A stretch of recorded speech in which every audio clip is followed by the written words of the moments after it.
Well, hello again. It is Monday, and I am coming to you with Tracy's take on wellness to start the week. This was inspired from my Saturday morning, starting with my own time in presence and pause and stillness. And I listen to a daily prayer every morning as part of my stillness. And the prayer happened to speak or revolve around just laughter and joy, really. And so this is where I was inspired. And yes, your Tracy's take on wellness is going to focus on laughter. And maybe we can put some dots or connect some dots or maybe plant some seeds that your wellness doesn't always have to look like physical exertion to still influence the body or influence the brain in ways that you can trust are going to leave you better than when you begun, especially when you're utilizing wellness and those modalities and those tools in your toolbox. And then when you're ready to bring in new tools into the toolbox, you are ready to determine and you'll be able to discern because you have connected to yourself and have built such a relationship within yourself that you are so good at being able to determine when you start to slip and then what tool or modality needs to be brought in to your current season to adjust and to influence your wellness.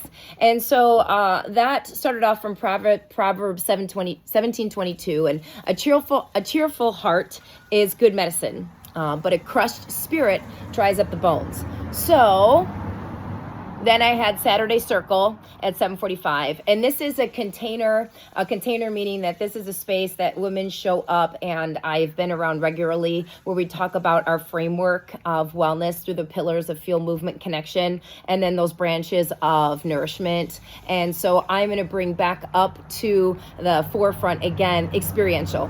So I knew that I was headed to Circle later that morning, and I took that inspiration from the daily prayer and I put it into something, a practice in a community that already is already a community that I have a relationship with. I don't know that I would just drop this into a brand new class because I think in all honesty, I probably need a little bit of buy-in and a little bit of trust that the practice that we were going to use to provoke and influence laughter and essentially happiness and joy, I needed a little bit of buy-in from the group. Otherwise, you might look at me a little crazy and a little woo-woo. But this is what transpired. So for me, on the experiential branch of nourishment, and when I facilitate these circles every Saturday morning, I always will revolve around the pillars or the branch of nourishment in some way.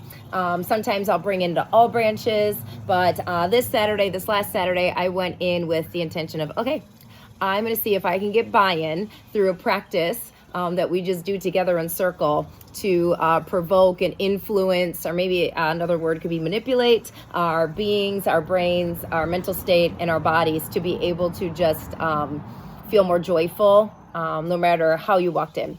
So laughter, right? Think about the last time, well, that might even be a point of reflection. Like, when was the last time you had a belly laugh so hard it hurt?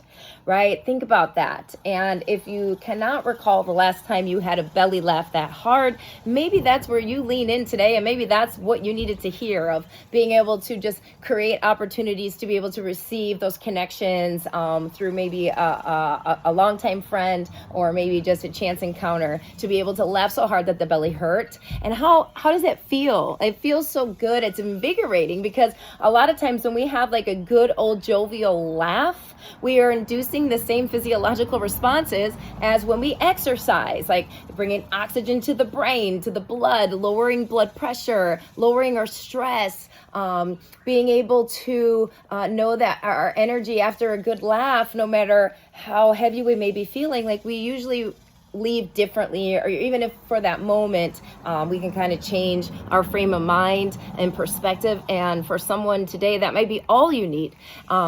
But a crushed spirit dries up the bones. So we want to be able to get to a place where we can recognize when we're starting to get dim, or we're starting to get agitated more than usual, or we notice that we're starting to get a little bit more sad or melancholy, and being able to catch it before it gets to a point in a place where it really becomes dark, in a season of depression or isolation that really is going to feed that poison more than our wellness. So if we can stop it at that tipping point, which again is going to go back to the practice of stillness and being able to get to a place and in a relationship within yourself to understand, to determine, and to be aware the moments your energy starts to shift, and then beyond that, being able to decide and determine what is coming into the environment, what is coming into the body, or what is going out that we need to be able to bring back into balance. So on that Saturday morning, I arrived at Circle. We did our regular connection and conversation, and we sit outside. There was about 8 of us there. And so once we went through our communal breath work, we came back with a different point of view. And so this would be, maybe someone out there has done like laughter yoga.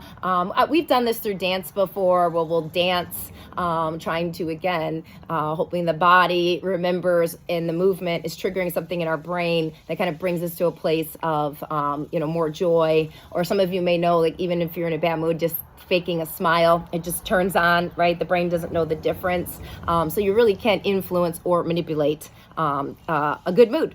And so we did it in laughter. And so we took it as a breath in, and then we would open our eyes and look at someone, and we start going, ha, ha, ha. And then that ha, ha, ha turned into pure laughter. And it didn't take long for us to genuinely start laughing. But that is because that's a space of women that I already have a relationship with. And it was a container of women that were ready to lean into different modalities, such as using laughter as a way to lighten a mood, to maybe change the energy in the room, the frequency in the circle. And it 100% did. Because why? Because we are wired for connection.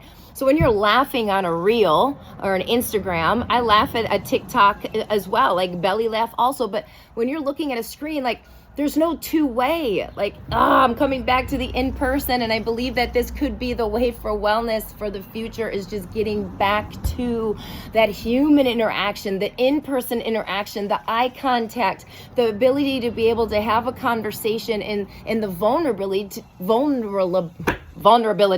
to be able to expose ourselves and let the layers down, to be able to connect through laughter, and then to really feel that other person's energy. Like, there is healing in that. There is magic there, because we are wired for connections. We are social beings. So, and it's contagious, right? So that's going to be your way to wellness today, is maybe where you can highlight that experiential branch. And maybe you're someone that you're just like, in a shitty mood for no reason. Like, that happens to all of us. Happens to me all the time. But being able to recognize, okay, Tracy, there's no reason why you should be in a shitty mood. And then being able to maybe bring into the forefront of, like, you know what?